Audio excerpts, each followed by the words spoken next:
ನಮಸ್ಕಾರ ಸ್ನೇಹಿತರೆ, ನೀವು ನೋಡ್ತಾ ಇದ್ದೀರಾ micro things YouTube channel.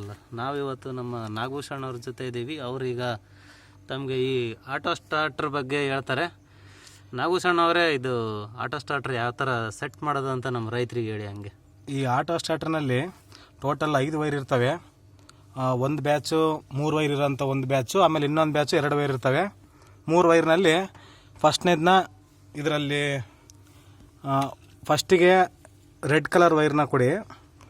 Second one yellow colour ಇರೋಂಥ ವೈರು, ಲಾಸ್ಟ್ ಒನ್ನಲ್ಲಿ ಬ್ಲೂ ಕಲರ್ ಇರೋಂಥ ವೈರ್ನ ಕನೆಕ್ಷನ್ ಕೊಟ್ಟು, ಆಮೇಲೆ ಕೆಳಗಡೆಗೆ ಇಲ್ಲೇನು ರಿಲೇ ಇದೆಯಲ್ಲ ಆ ಜಾಗದಲ್ಲಿ 2 ಸ್ಕ್ರೂ ಇರ್ತವೆ. 2 ಸ್ಕ್ರೂವಲ್ಲಿ ಒಂದರಲ್ಲಿ ರೆಡ್ ಈ ವೈರು, ಇನ್ನೊಂದರಲ್ಲಿ ಬ್ಲ್ಯಾಕ್ ವೈರು. ಇಷ್ಟು ಕಲೆಕ್ಷನ್ ಕೊಟ್ಟರೆ ಆಟೋ ಸ್ಟಾರ್ಟರ್ ಕಲೆಕ್ಷನ್ ಕಂಪ್ಲೀಟ್ ಆಗ್ತದೆ. ನಿಮ್ಮ ಮಾಹಿತಿಗೆ ಧನ್ಯವಾದಗಳು. ಇದು ಕೆಲವೊಬ್ಬರಿಗೆ ಗೊತ್ತಿರೋದಿಲ್ಲ. ತಮ್ಮ ಮಾಹಿತಿಗೆ ಧನ್ಯವಾದಗಳು. Thank you.